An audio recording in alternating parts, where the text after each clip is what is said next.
चलिए हेडिंग डालो, differential equation आ रहा है पूरा प्रॉपर? ठीक है,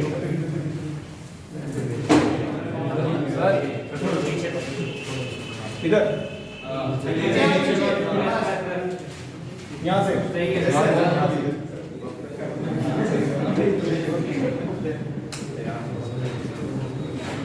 डिफरेंशियल इक्वेशन। ठीक है, देखो पहले 10 मिनट तो आपको कुछ भी लिखना नहीं है, तो टेंशन फ्री रहिए, चीजें समझ लीजिए क्या है। फिर सबसे पहले देखो वर्ड पे ध्यान जाओ, इक्वेशन लिखा है, क्या लिखा है? इक्वेशन का मतलब भाई इक्वल टू दिखना जरूरी है। और डिफरेंशियल इक्वेशन का मतलब बेटा उस इक्वेशन में डेरिवेटिव टर्म्स होने चाहिए। क्या होने चाहिए? तो जैसे कहीं पर भी dy बाई dx दिख रहा है, उसमें कहीं पे इक्वल टू लगाया आगे चल के, तो डिफरेंशियल इक्वेशन होगा। कहीं पर भी d2y बाई dx2 दिख रहा है और आगे चल के कहीं इक्वल टू लगाए, तो वो भी हमारा क्या होगा? डिफरेंशियल इक्वेशन होगा। कहीं पर d3y अपॉन dx3 लिखा है, वहां पर भी आगे चल के इक्वल टू लगाए, तो वो भी क्या होगा? Differential equation. इनको रिप्रेजेंट करने के डिफरेंट तरीके हो सकते हैं। जैसे इसको y1 कह देते हैं, याद है? इसको क्या कहते हैं बेटा? y2। इसको क्या कहते हैं? सबको पता है। अच्छा, एक और तरीका है y डैश, याद है? y double dash, y triple dash. समझ में आ रहा है? अब बात करेंगे कोई भी डिफरेंशियल इक्वेशन है सर, उसकी एक कुछ कैरेक्टरिस्टिक्स प्रॉपर्टी होती है, वो क्या होती है वो बताइए। ठीक है, सही आ रहा है? देख लो पहले, फिर मैं इधर पीछे तक काटना है, ऊपर करूं, इसे पीछे करो। सही तो आ रहा था, चलो अभी ठीक है, लो और पीछे कर दिया बस, अभी ठीक है। चलो प्लीज बातें नहीं। अब देखो इसमें 2-3 बातें हैं जिस पर सबसे ज्यादा ध्यान देना है कि सर डिफरेंशियल इक्वेशन है, जैसे ये लिखा है d2y बाई dx2, इसके आगे कुछ भी लिख दूं, x y वेरिएबल कुछ भी, आगे कोई भी फंक्शन हो सकता है, sin x cos x कुछ भी, ठीक है, प्लस cos y भी लिखा हो, फिर x स्क्वायर y, फिर बीच में एक और डेरिवेटिव टर्म डाल दे, कुछ भी डाल दे, बस इक्वल टू डाल के कुछ लिख दिया, ठीक है, तो ये हमारा कैसा इक्वेशन हो गया बेटा? डिफरेंशियल। समझ में आ रहा है? बस एक बात का ध्यान देना है कि वो डिफरेंशियल इक्वेशन, ठीक है, जिसमें हाईएस्ट जो डेरिवेटिव टर्म दिख रहा है, ठीक है, उसको बेटा बोला जाता है ऑर्डर। जैसे कोई डिफरेंशियल इक्वेशन है, उसमें मैक्सिमम 2 बार डिफरेंशिएशन दिखाई दे रहा है, तो इसका ऑर्डर क्या हो गया? 2। और जो इसकी पावर होगी, क्या होगी? पावर। जैसे होने को तो यहाँ पर भी देखो dy बाई dx लिखा है, उसकी पावर 5 कर दो, आपको लगेगा जो हाईएस्ट जो पावर है वो 5 है, लेकिन हम डिग्री जो डिफाइन करते हैं किसी भी डिफरेंशियल इक्वेशन की, वो डिपेंड करता है इसके ऊपर कि डेरिवेटिव कौन सा है हाईएस्ट। तो हाईएस्ट डेरिवेटिव की जो पावर होती है बेटा, वो उस डिफरेंशियल इक्वेशन की क्या होती है? डिग्री। समझ में आ गया? अब आप कहेंगे सर कि ये बेसिकली डिफरेंशियल इक्वेशन है, ये कैसे पता चलेगा? क्योंकि कई जगह पे ऐसा भी लिखा मिल सकता है आपको कि डेरिवेटिव टर्म लिखा है, इक्वल टू भी लगा है, लेकिन वो डिफरेंशियल इक्वेशन नहीं है। तो देखो इसकी क्या पहचान है, बहुत बेसिक, यार जो भी डेरिवेटिव टर्म है ना, उनकी जो पावर होनी चाहिए वो फ्रैक्शन नहीं होनी चाहिए। जैसे पॉलिनोमियल में करते हैं ना कि power should not be in fraction, negative नहीं होनी चाहिए। ये 2 बातें ध्यान रखें। पावर सबका सब किस में होना चाहिए? Whole number. किस में होना चाहिए? Whole number. पावर नेगेटिव नहीं हो सकती है, पावर फ्रैक्शन नहीं हो सकती। तो अब ऐसा नहीं होगा कि वो डिफरेंशियल इक्वेशन नहीं होगा, वो डिफरेंशियल इक्वेशन होगा, लेकिन उसको ऑर्डर और डिग्री में आप अभी डायरेक्ट कन्वर्ट नहीं कर सकते। जैसे फॉर एग्जांपल मैं आपके सामने कोई डिफरेंशियल इक्वेशन डाल दूं, लाइक ऐसे,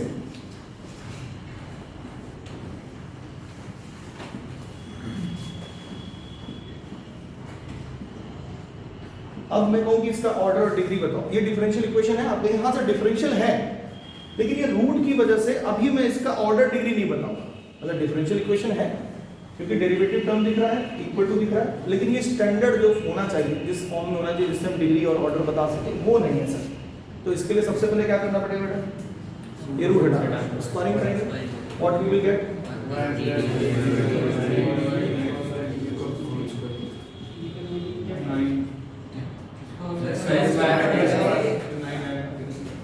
करो ना,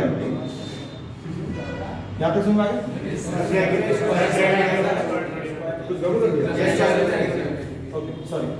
अब इसका बेटा आप देखें कि जो हाईएस्ट डेरिवेटिव पार्ट है वो क्या है? 2। अरे देखो 2 है ना, और उस d2y/dx2 की पावर क्या है? 1। ऑर्डर कितना हो गया इसका? 2। डिग्री कितना हो गया? 1। मतलब पहले हम लोग ऑर्डर बताते हैं किसी भी डिफरेंशियल इक्वेशन का, और क्या बताते हैं उसके बाद? डिग्री। ये बात समझ में आ रही?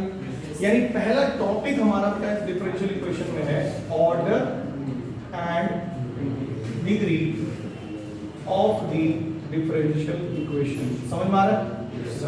पहला टॉपिक है order and degree of the differential equation. तो पहले डिफरेंशियल इक्वेशन जो भी होगा उसको चेक कर लेना कि वो हमारा ऑर्डर और डिग्री बताने वाले स्टैंडर्ड फॉर्म में पहुंच गया है या नहीं।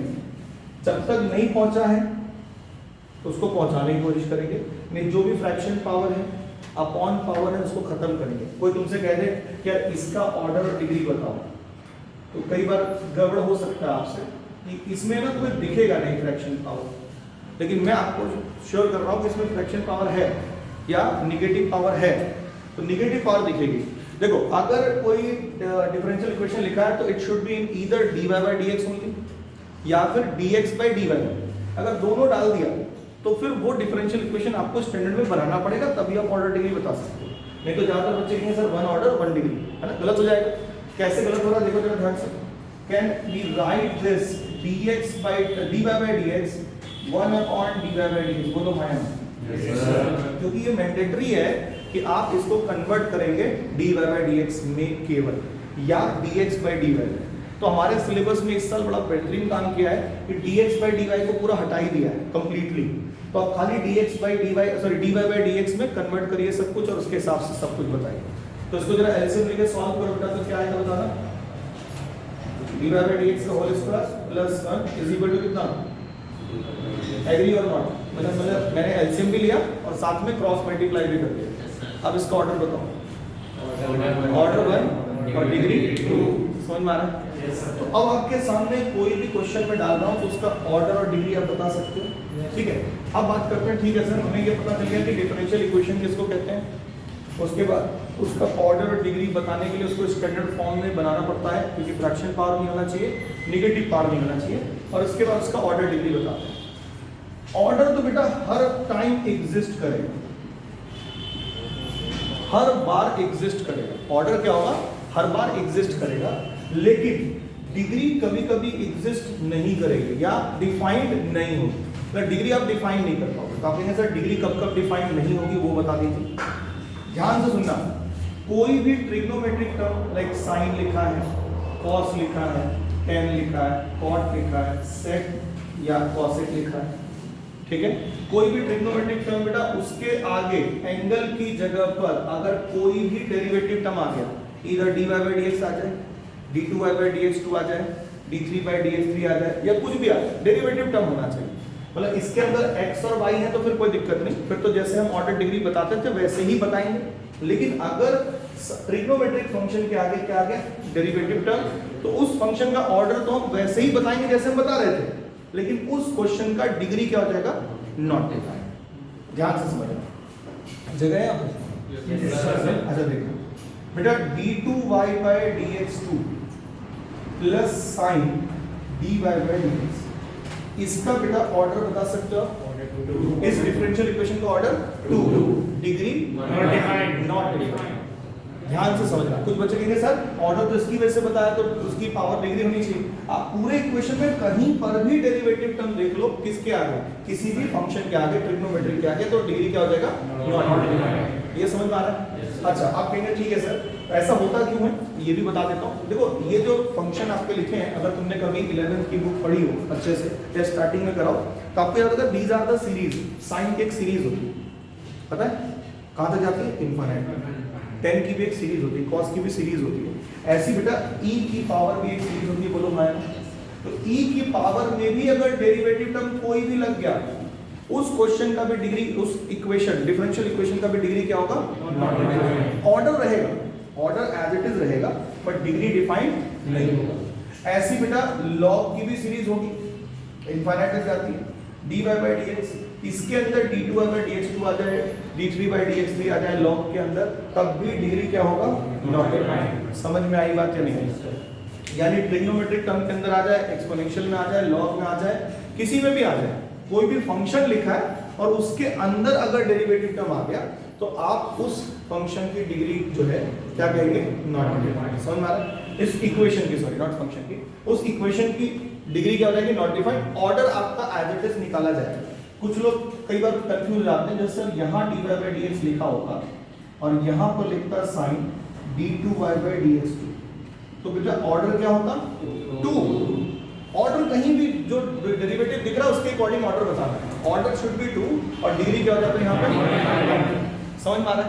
अब बेटा हम लोग एनसीईआरटी की पहली एक्सरसाइज पकड़ते हैं। हमें 3 बातें ध्यान रखनी है ऑर्डर और डिग्री में कि सर कोई भी क्वेश्चन अगर दे रखा है डिफरेंशियल इक्वेशन का जिसमें ऑर्डर और डिग्री बताना है, तो पहले हम लोग क्या बताते हैं? ऑर्डर।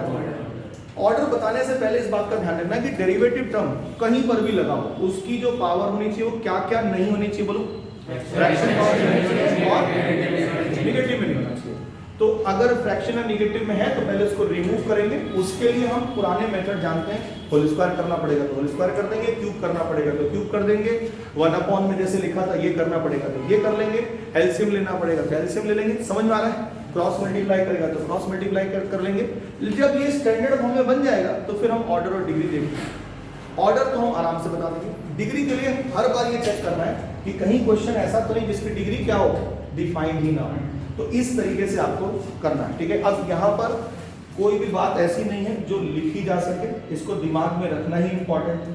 सीधा मेरे को आप बुक दीजिए, मैं आपको समझाता हूँ क्वेश्चन के थ्रू कि भाई इसका ऑर्डर और डिग्री कैसे निकालना है, ठीक है? लाओ फटाफट आरएस एनसीईआरटी तो शान लाओ करा दो पहले एनसीईआरटी आरएस निकाल के रखो, ठीक है? डस्टर दे दो भाई मुझे।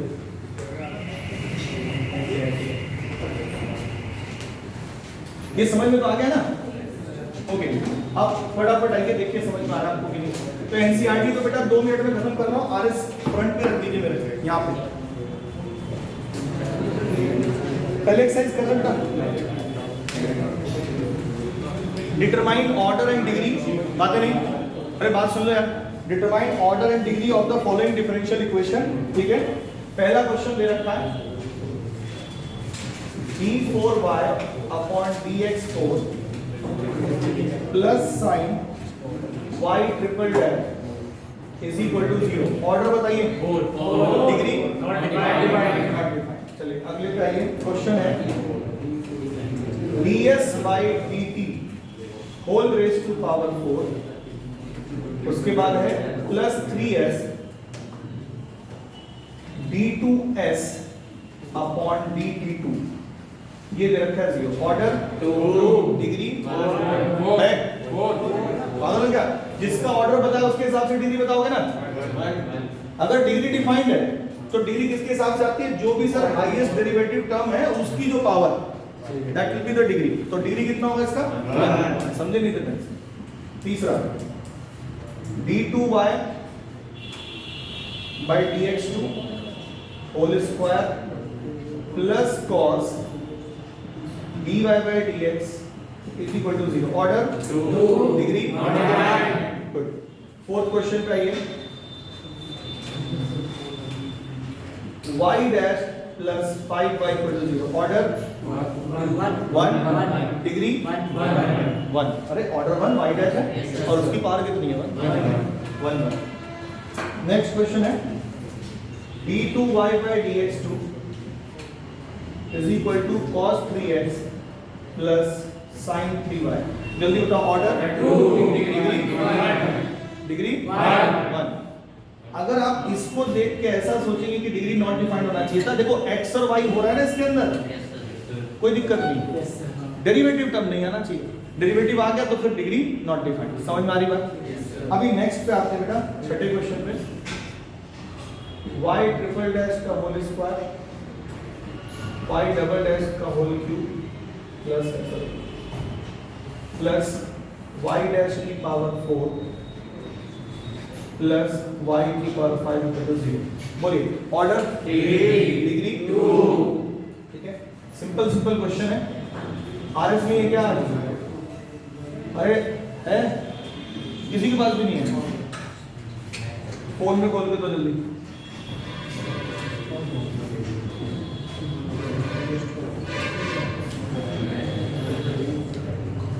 बोलिए। Order 3 degree 1। अगला है y dash plus y is equal to e raise to power x। Order 1 degree 1। अगला है y double dash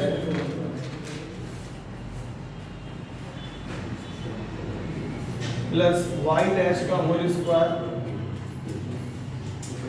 plus 2y equal to 0। Order 2 degree 1। Good. Next है y double dash plus 2y dash plus sin y is equal to 0। Order 2 degree 1। अच्छा एक second, जितने लोग not define बोल रहे हैं वो बताएं कि क्यों बोल रहे हैं। अरे यहाँ पे साइन के साथ का डेरिवेटिव टर्म है तो फिर डिग्री डिफाइंड है। और कितनी है डिग्री? इसकी पावर, दैट इज व्हाट। समझ में आ रहा है? अब 11th क्वेश्चन देखना बेटा, उसमें क्या रखा है कि the degree of the differential equation, degree बताना है आपको, ठीक है। क्वेश्चन ये दे रखा है, मतलब ऑर्डर नहीं बताना है, डिग्री बताना है केवल। d2y by dx2 whole cube plus dy by dx whole square plus sin dy by dx। ये ऑब्जेक्टिव क्वेश्चन के फॉर्म में दिया है कि 3 2 1 एंड नॉट डिफाइंड। कह रहा है order of this differential equation बताना है। देख लो भाई, जगह है ना, लिख सकते हैं 2x square d2y by dx2 minus 3dy by dx plus y equal to 0। Order 2। तो डिग्री पूछता तो 1। ठीक है, तो ये है आपका एनसीईआरटी से पहले एक्सरसाइज जिसमें ऑर्डर और डिग्री बताना था। ठीक है, समझ में आ रहा है?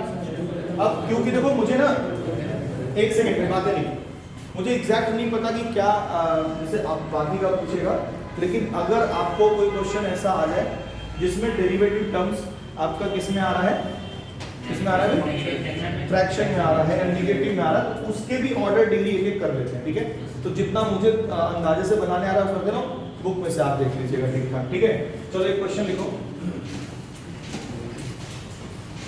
Find the order and degree of the following differential equation. Find the order and degree of the following differential equation. हमें बुक मिला नहीं मिला है? लाओ इसमें से देख लेते हैं। बेटा पहला क्वेश्चन लिखिए, 1 प्लस dy by dx का होल स्क्वायर होल की power 3/2 is equal to k times of d2y by dx2। तो इसमें मैंने देखा है काफी बच्चों को गलती करते हैं कि सर ऑर्डर 2 और डिग्री 1 है ना, लेकिन अगर आप ध्यान से देखेंगे तो ये जो डेरिवेटिव टर्म है, अच्छा काफी बच्चों को लगता है सर ऑर्डर 2 और डिग्री 1 होगा। किस किस सेंस में कहते हैं वो कि सर इधर देखो, अगर मैं ये पावर देखूं तो 2 है और यहाँ 3/2 से 2 कट जाएगा और वो हो जाएगा, ऐसा नहीं होगा। पहले आपको क्या करना पड़ेगा, इसको स्क्वायर करना पड़ेगा, तो it will become 1 plus dy by dx का होल स्क्वायर का होल की पावर कितना रहेगा,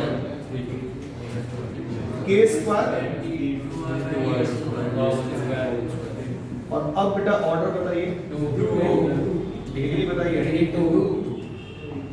समझ में आया सबको? जल्दी जल्दी करो फटाफट।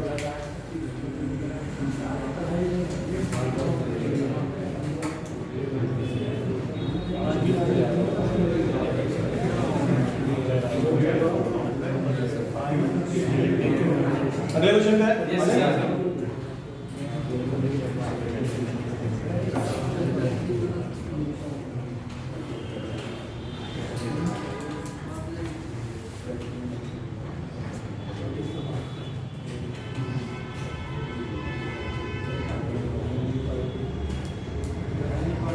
कुछ बच्चों से पूछो कि तैयारी कैसे चली गई, तो बहुत बढ़िया। कितने चैप्टर कर ले सर? इंटीग्रेशन हो गया अबे तो पूरा जो AOI करा है वो कौन बोलेगा? उससे भी तो कंप्लीट करो, क्योंकि अभी जो चैप्टर्स होंगे ना वो बहुत जल्दी फिनिश होंगे। आपको लगेगा आज शुरू हुआ था 3 दिन में कैसे खत्म हो गया, और जबकि मैं एक एक क्वेश्चन आपके सामने रखूंगा, क्योंकि जब आपको इंटीग्रेशन आता है तो डिफरेंशियल इक्वेशन कैसे खत्म होगा पता भी नहीं चलेगा। देखिएगा,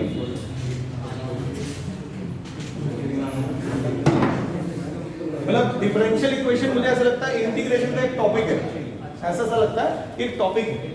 चलो देखो जरा इसका ऑर्डर और डिग्री बताना। y is equal to x dy by dx plus under root 1 plus dy by dx का स्क्वायर। एक सेकंड का यहाँ ध्यान दे दीजिए, हाथ रोक लेंगे। अब यहाँ पे ऑर्डर डिग्री बताने के लिए कौन दिक्कत कर रहा है? अच्छा, काफी बच्चों को ये जो क्वेश्चन देखोगे ना आरएस में किस तरीके से दिए या किसी और बुक में भी आरडी वगैरह से देखोगे तो इन्होंने दिए किस सेंस में, जरा ध्यान देना कि सर यहाँ 2 है, बच्चे को लगेगा कि रूट है तो खत्म हो गया, मतलब D Y by D X की जो डिग्री हो गई 1 हो गई एक तरह से, और यहाँ पे D Y by D X है वो भी 1 है, तो ऑर्डर 1 डिग्री 1, और वहीं पे पूरा हो जाएगा, क्वेश्चन गलत हो जाएगा। ठीक है, अब इसमें देखो चांसेस बहुत कम है कि ऑर्डर डिग्री का क्वेश्चन आपको मिले, क्योंकि 2 नंबर का क्वेश्चन होना है तो ऑर्डर डिग्री कई बार नहीं देगा। तो जानते क्या करते हैं, इस तरह का डिफिकल्ट क्वेश्चन बनाएंगे और कहेंगे अब इसमें ऑर्डर डिग्री निकालना। तो अभी जो आपको सामने दिख रहा है वो भी हल्का ही मान लो, ठीक है, तो उसको 2 नंबर के हिसाब से बनाने के लिए कुछ तो मसाला रखना पड़ेगा ना। तो अगर आपको बेसिक्स पता है तो आप कर लोगे। बेटा यहाँ कितने रूट हैं? 1। होल स्क्वायर कितनी बार करना पड़ेगा? 1 बार। अगर तुम यहीं पे कर दो यहाँ पे कितना हो जाएगा? y स्क्वायर, इधर आएगा a square plus b square plus 2a, फिर से रूट बचा ही रह जाएगा, हटा नहीं ना वो। तो आपको पता है कि जब इधर सिंगल रूट है उसको हटाना है तो उसको एक साइड रखो, बाकी आइटम किधर रखो? दूसरी साइड। तो इसको आप ध्यान रखिएगा, ये वाली बात। और इधर कितना हो जाएगा? अंडर रूट, और अब बेटा squaring both the sides, squaring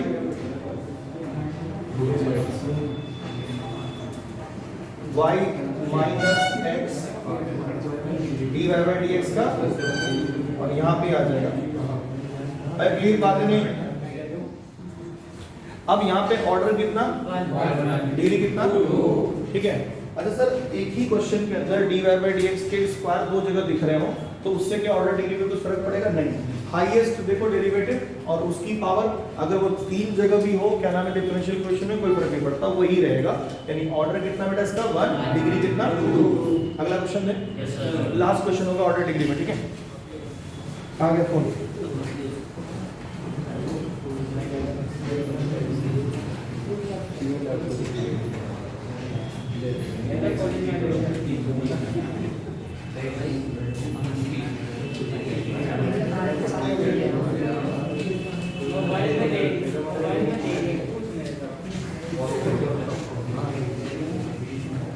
बेटा जितने भी इनफाइनाइट सीरीज वाले हमारे फंक्शन होते हैं उनमें डेरिवेटिव टर्म नहीं होना चाहिए, अगर है तो वहां पे डिग्री डिफाइंड नहीं होती। तो अब बात करते हैं अगले वाले में। बेटा एक क्वेश्चन लिखा, देखो ऑर्डर डिग्री बताना है। y is equal to px plus under root a square p square plus b square where p is equal to dy by dx। अब क्या इसका ऑर्डर डिग्री बताओ, क्या करना है बताओ? पहले px बताना है, स्क्वायर करना है, फिर ऑर्डर डिग्री बता देंगे।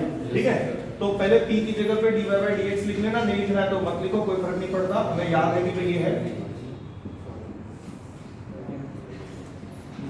अब स्क्वायर कर दो,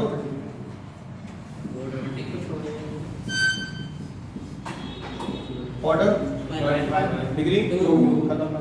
ठीक है, कर लोगे?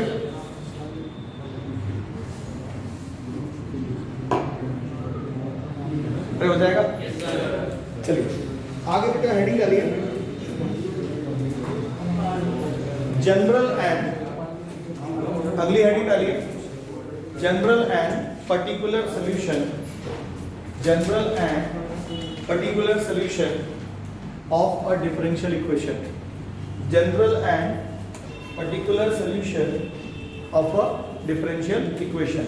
अभी भी 2 मिनट आप कुछ लिखेंगे नहीं, ध्यान से मेरी बात सुनेंगे, इसमें कुछ लिखना भी नहीं है वैसे तो।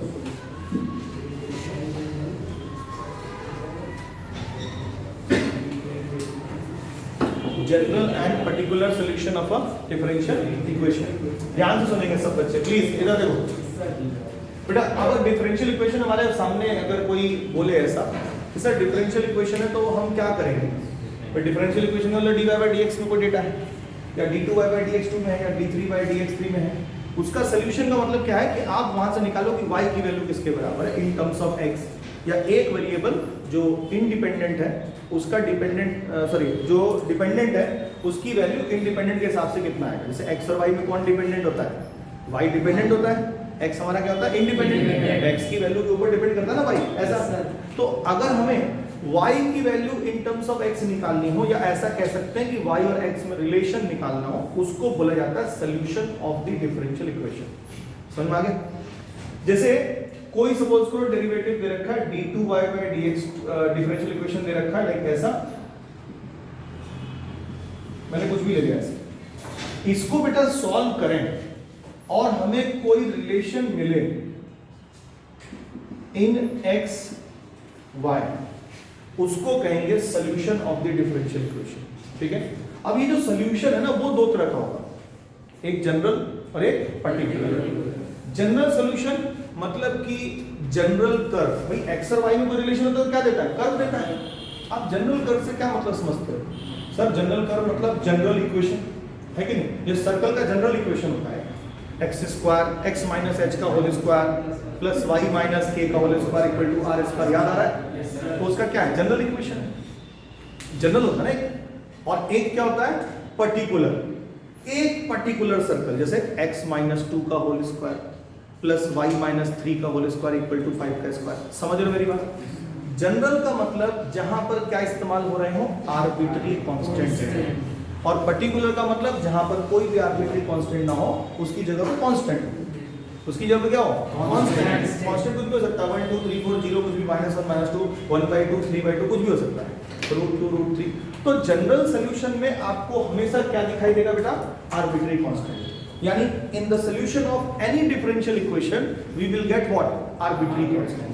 अब सर कितने आर्बिट्री कांस्टेंट मिलेंगे, इसका भी बहुत बेहतरीन तरीका है कि अगर सेकंड ऑर्डर का डिफरेंशियल इक्वेशन है हमारे पास, कितने ऑर्डर का, सेकंड ऑर्डर, तो आपको उसके सॉल्यूशन में, जनरल सॉल्यूशन में 2 आर्बिट्री कांस्टेंट मिलेंगे। कितने मिलेंगे, 2 आर्बिट्री कांस्टेंट। रीजन बता दो इसका, इसको बेटा सॉल्व करने के लिए आप करोगे इंटीग्रेशन, और क्योंकि 2 बार डिफरेंशिएशन है तो कितनी बार इंटीग्रेशन करोगे तो y मिलेगा 2 बार, और हर बार इंटीग्रेशन पे क्या लगाते हैं, एक कांस्टेंट ऑफ इंटीग्रेशन, उसी को हम लोग आर्बिट्री कांस्टेंट कहते हैं, जो c लगाते हैं।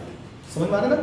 तो इसको 2 बार करेंगे तो कितने आर्बिट्री कांस्टेंट मिलेंगे, 2। लेकिन अगर मैं कहूं कि ये सर सेकंड ऑर्डर का हमारा डिफरेंशियल इक्वेशन है, मैं इसका पर्टिकुलर सॉल्यूशन निकालना चाहता हूं, तो उसमें कितने आपको आर्बिट्री कांस्टेंट मिलेंगे, 0, एक भी नहीं मिलेगा। क्यों?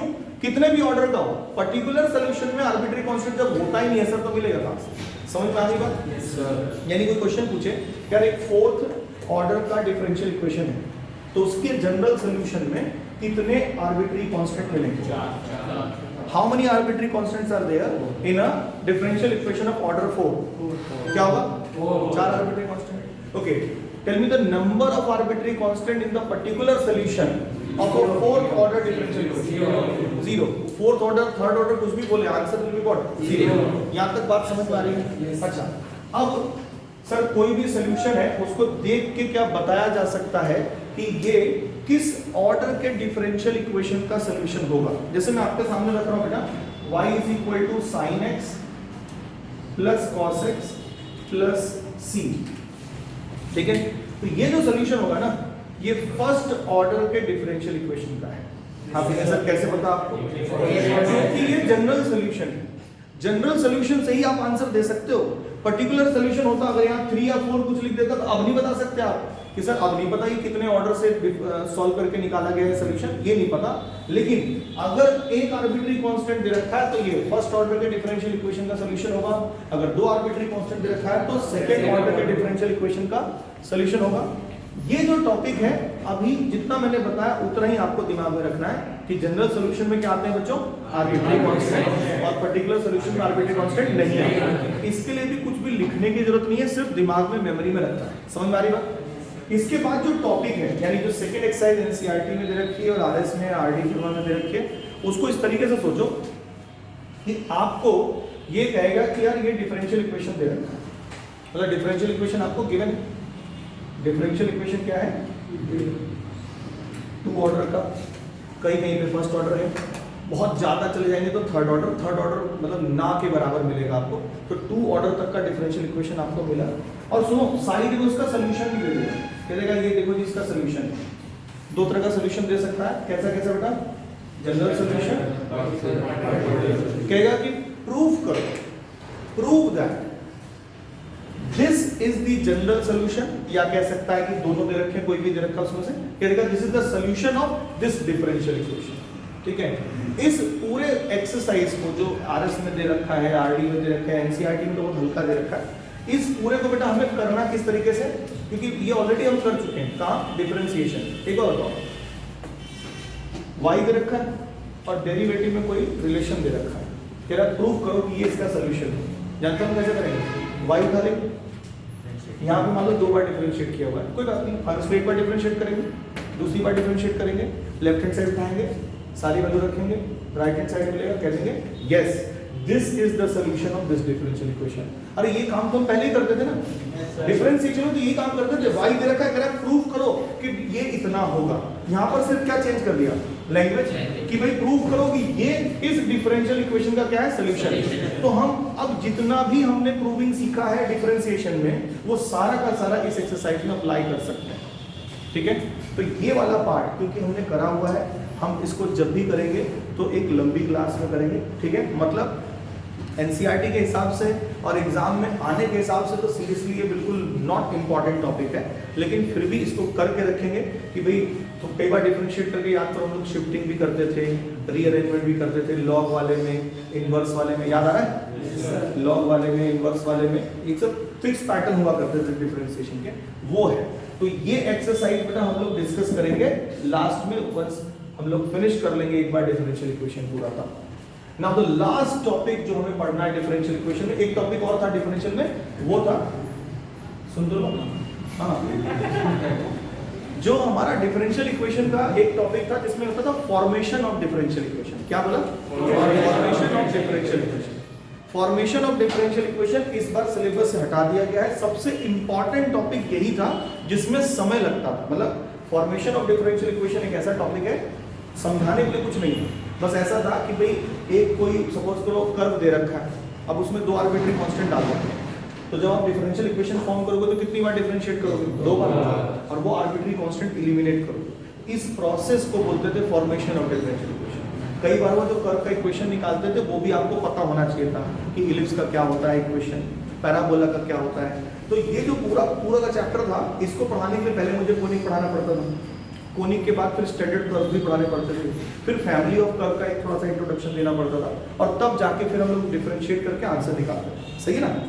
ये वाला टॉपिक इस साल आपके सिलेबस से हटा दिया है, तो अभी फिलहाल तो आप इसको नहीं करेंगे, बात समझ आ रहा है। यानी अब हमारा केवल एक लास्ट टॉपिक बचा, this is called solution of differential equation. इस टॉपिक में बेटा 3 टुकड़े हैं, 3 तरीके से हम सॉल्यूशन करते हैं, 1 बाय 1 समझाता हूँ। समझाने का काम आज ही खत्म हो जाएगा, कल से हम लोग केवल क्वेश्चंस करेंगे, और क्वेश्चंस कितने दिन करेंगे, 1 दिन या 2 दिन में एक पार्ट। मतलब 2 दिन कर लिया वेरिएबल सेपरेशन जो मेथड है, 2 दिन कर लिया दूसरा वाला मेथड होमोजीनियस वाला, और 2 दिन कर लिया या 1 दिन कर लिया लीनियर वाला। यानी टोटल इस चैप्टर में कितना टाइम लगना है आपको समझ में आ गई बात, ठीक है। अब ध्यान से सुनना, नेक्स्ट हेडिंग जो बताया अभी, 2 हेडिंग चली हमारी, कौन कौन सी, ऑर्डर एंड डिग्री, उसके बाद general solution and particular solution. General solution particular solution में जो समझने वाली बात है वो हो गई कि भाई किसको जनरल कहते हैं किसको पर्टिकुलर कहते हैं। उसमें जो प्रूविंग वाले क्वेश्चन है वो हम लोग प्रैक्टिस में करेंगे, उसको क्लास में करने का कोई सेंस नहीं है। सच सच बताऊं सामने सामने, क्योंकि ऑलरेडी कर रखा आपने। मैं आपको एक असाइनमेंट दूंगा, उसमें 15 या 20 क्वेश्चन होंगे कि जी y ये दे रखा है, d2y या dx2 ये दे रखा है, प्रूविंग करनी है कि ये डिफरेंशियल इक्वेशन का सोल्यूशन है, प्रूव करो। तो बस आप जैसे डिफरेंशिएशन में करते थे आप तो वो करोगे, सिंपल। समझ में आ रही बात? अब आ जाते हैं third heading, solution of differential equation. बेटा ध्यान से सुनना, यहाँ भी सिलेबस बहुत रिड्यूस किया हुआ है, इसमें भी 2 पार्ट आपको रिड्यूस किया हुआ है। ध्यान से सुनना, पहला बेटा हमारा इसमें मेथड होगा, सुन लीजिए ध्यान से, वेरिएबल सेपरेशन मेथड। कौन सा मेथड? सेकेंड मेथड बेटा होमोजीनियस डिफरेंशियल इक्वेशन, मतलब जो भी होमोजीनियस इक्वेशन होंगे उनको किस मेथड से करते हैं वो हमें सीखना है। और तीसरा है यहाँ पे लीनियर डिफरेंशियल इक्वेशन। होमोजीनियस के बेटा 2 टाइप हुआ करते थे, एक टाइप सिलेबस में नहीं है। लीनियर के भी 2 टाइप हुआ करते थे, एक टाइप सिलेबस में नहीं है। समझ में आ रही बात? अब आप ध्यान से समझना कि जो भी सर सोल्यूशन के लिए हमें मिलेगा ना डिफरेंशियल इक्वेशन, हमारे 12th क्लास के सिलेबस में और जेईई के सिलेबस में एक ही है, first order and first degree.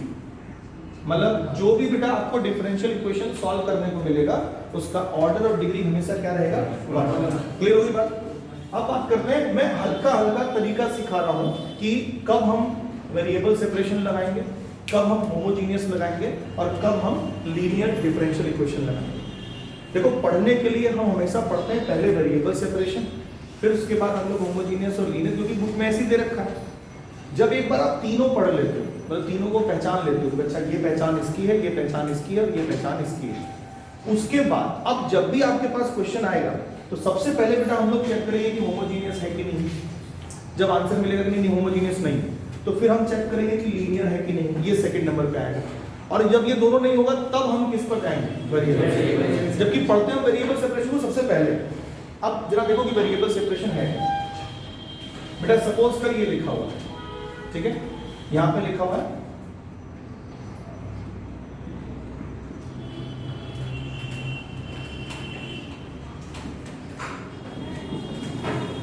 ठीक है, कह रहा है कि सॉल्व दिस डिफरेंशियल इक्वेशन। आप देखो इसका ऑर्डर डिग्री है कि नहीं बनता?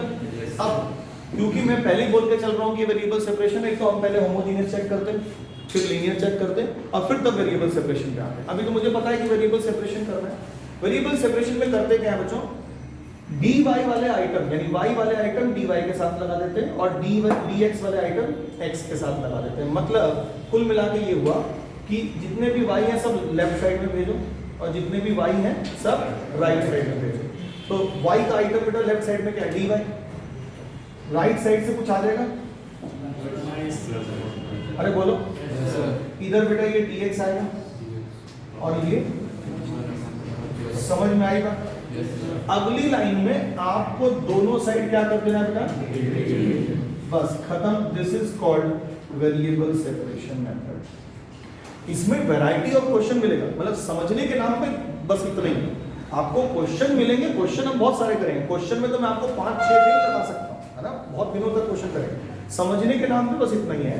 जैसे ये वेरिएबल सेपरेशन हो गया, इसका इंटीग्रेशन लिख लेंगे बेटा, क्या आएगा? और इसका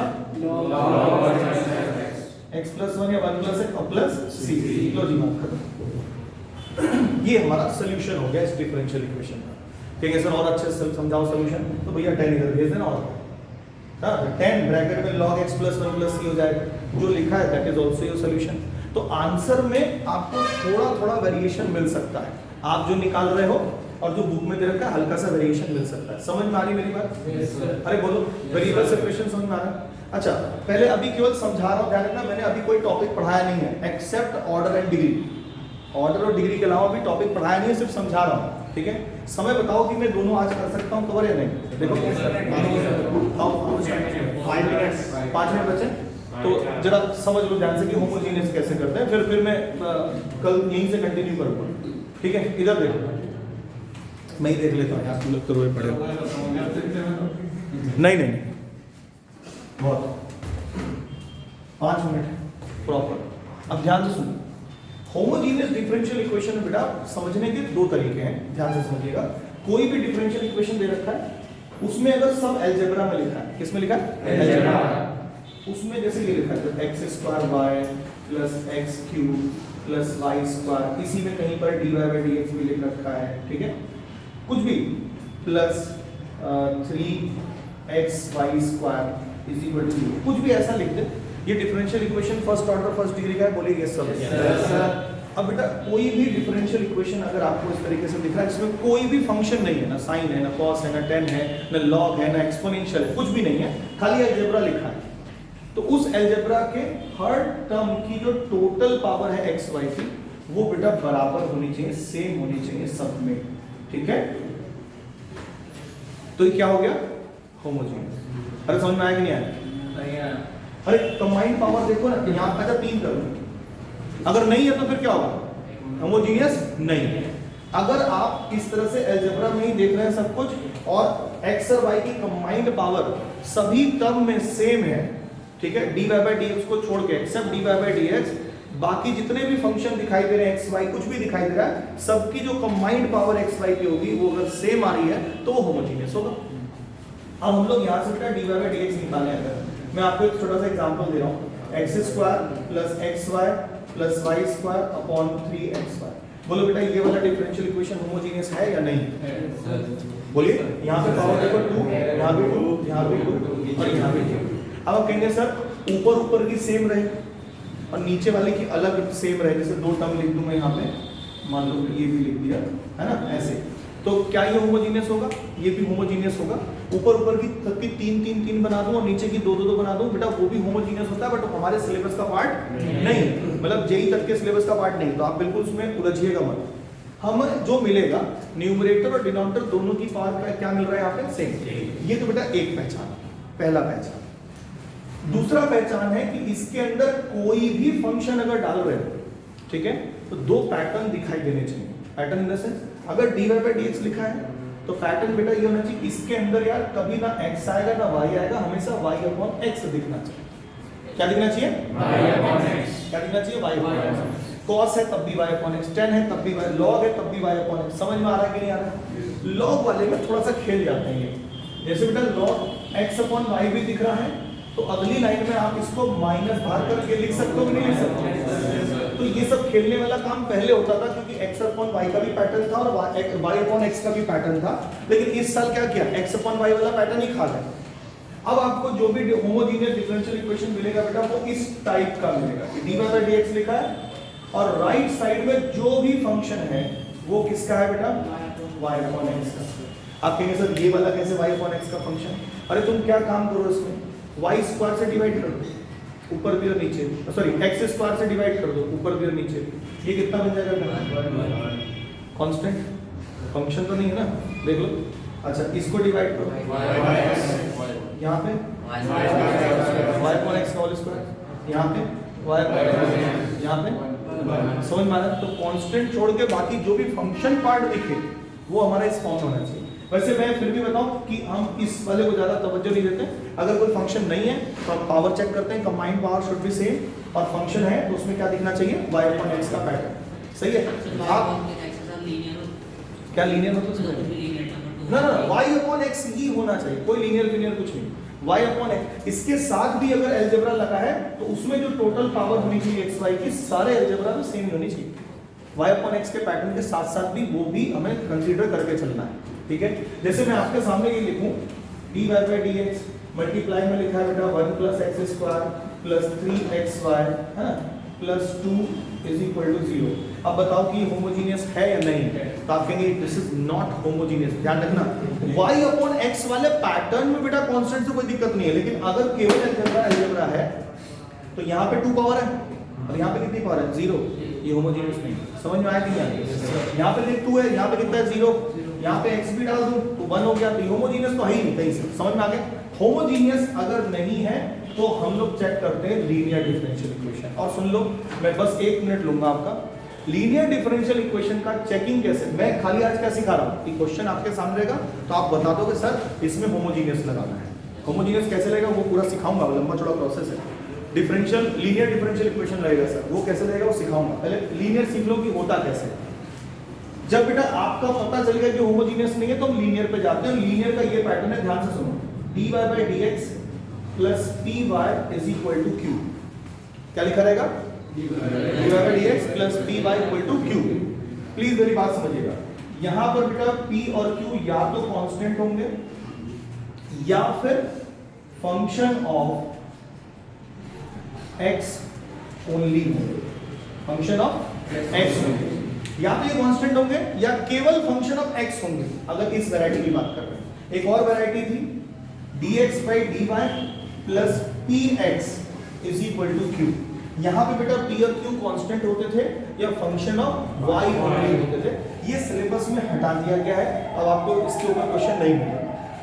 अब मैं बात करूं कि सर इसको कैसे पहचानेंगे। मैं पहचान देखो, पहचान बड़ा सिंपल है। जैसे ही होमोजीनियस नहीं होता है, जैसे क्या होता है होमोजीनियस नहीं होता है बेटा, आप नोटिस करो कि उस पूरे डिफरेंशियल इक्वेशन में आपको सिंगल y दिख रहा है कि नहीं दिख रहा है? अरे बोलो। अब बेटा dy by dx और y को छोड़ के जो कुछ भी यहां पर दिखाई दे रहा है पूरे डिफरेंशियल इक्वेशन में, या तो पूरा का पूरा फंक्शन ऑफ x होना चाहिए या कांस्टेंट होना चाहिए। उसके अलावा अगर गलती से भी उसमें y आ गया तो वो फिर लीनियर नहीं है, कुछ और होगा, यानी वेरिएबल सेपरेशन होगा। अरे बात समझ में आ रहा है कि नहीं आ रहा? जैसे मैं आपके सामने बेटा एक क्वेश्चन लिख रहा हूं, ये जगह यहां तक आ सकता है 1 plus X square dy by dx is plus 2xy is equal to cot inverse x। बेटा सबसे पहले आप मुझे बता दो, या cot x डाल देता हूं, cot इनवर्स नहीं डालना, cot x। अब बेटा मुझे बता दो कि ये होमोजीनियस है या नहीं है। कैसे पता चला आपको? चलो एक बात पर, दूसरी बात मैं बताता हूं कि उसको भी याद रखिए। भैया cot लिखा हुआ है, एक फंक्शन लिखा है अलग सा ट्रिग्नोमेट्रिक फंक्शन, उसके अंदर क्या होना चाहिए था? नहीं है ना, मतलब ये होमोजीनियस नहीं है।